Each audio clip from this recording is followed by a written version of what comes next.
নিয়ে মূল প্রতিবেদন।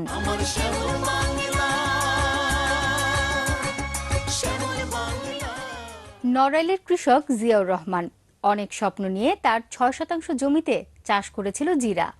মিশর থেকে আনা জিরার বীজ বপন করার পর আশায় বুক বাঁধে ভালো ফলনও ভালো হয়েছে। নড়াইলের মাটিতে জিরা চাষ করে এলাকাবাসীর মধ্যে বেশ কৌতূহল সৃষ্টি করেছেন তিনি।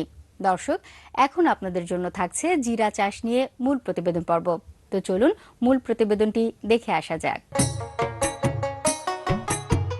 বাংলাদেশের চাহিদার সিংহভাগ মশলায় আমদানি নির্ভর। বাংলাদেশে গৌণ মশলা ফসলের মধ্যে জিরা অন্যতম। সুগন্ধ ও মশলা জাতীয় স্বাদের জন্য এটা প্রচলিত। রন্ধন কাজে এটা সুগন্ধ আনয়নকারী উপাদান হিসেবে বিবেচিত। স্বল্প জীবনকাল ও উচ্চ মুনাফা লাভের কারণে কৃষকের কাছে এই শস্য লাভজনক হবার কথা। আর তাই নিজের শখ আর ইচ্ছা থেকেই জিরা চাষের সিদ্ধান্ত গ্রহণ করেন নড়াইলের কৃষক জিয়া। তিনি তার এক আত্মীয়র মাধ্যমে মিশর থেকে ১০০ গ্রাম জিরার বীজ সংগ্রহ করেন এবং ৬ শতক জমিতে বপন করেন জিরা উৎপাদনের স্বপ্ন নিয়ে। নড়াইল জেলার ডুমুরতলা গ্রামের জিয়াউর রহমান গত বছরের অগ্রহায়ণ মাসে পরীক্ষামূলকভাবে জিরা চাষ শুরু করেন। তার আন্তরিকতা আর পরিচর্যায় আশানুরূপ ফলনও হয়েছে। কৃষক জিয়াউর রহমানের দাবি, তিনি জিরা চাষ করেছেন।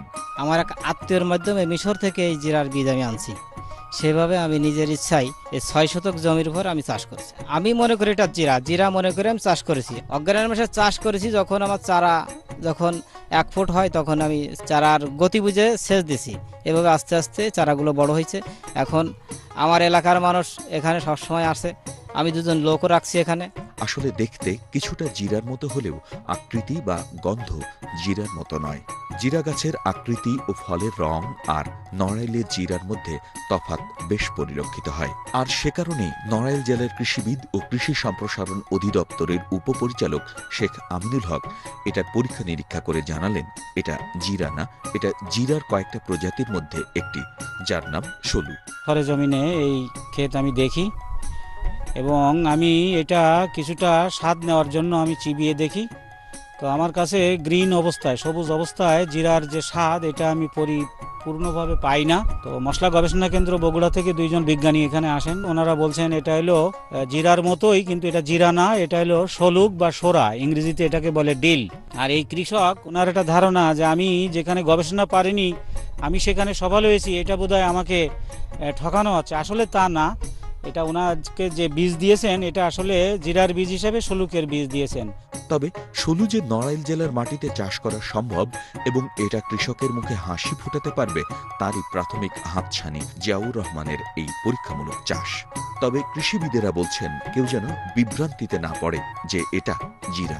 তবে আমি আশা করি নড়াইল জেলার যে মাটি, এখানে আগামীতে জিরা চাষ হবে এবং মশলা গবেষণা কেন্দ্র তারা আগামীতে এই কৃষককে দিয়েই জিরার চাষ করাবেন। ওনারা সম্মত হয়েছেন এবং আশা করি যে এখানে জিরা চাষ হলে এই জিরা যে বীজ উৎপাদন হবে, এটা আমরা আগামীতে নড়াইল জেলার অন্যান্য উপজেলার যে কৃষক আছে তাদের কাছে আমরা এটা ছড়িয়ে দিতে পারবো। এভাবে আস্তে আস্তে সারা বাংলাদেশে জিরার চাষ বলা যায় যে সম্প্রসারণ হবে। প্রিয় দর্শক, নড়াইলের মাটিতে জিরা প্রজাতির সলু চাষ করা যে সম্ভব, সেটাই প্রমাণ করেছেন কৃষক জিয়াউর রহমান। প্রিয় কৃষক, যারা হাঁসের খামার করে বা পারিবারিকভাবে হাঁস পালন করছেন, তাদের জন্য এখন থাকছে হাঁসের কৃমি রোগের লক্ষণ, কারণ ও তার প্রতিকার নিয়ে কৃষি টিপস।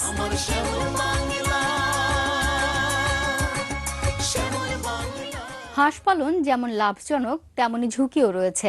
হাঁসের বিভিন্ন রোগবালাই হতে পারে, তার মধ্যে কৃমি রোগ অন্যতম। তবে এই রোগের লক্ষণ আর কারণ জানা থাকলে এই রোগ সহজেই প্রতিরোধ করা সম্ভব। দর্শক, চলুন দেখে আসি হাঁসের কৃমি রোগের লক্ষণ, কারণ ও তার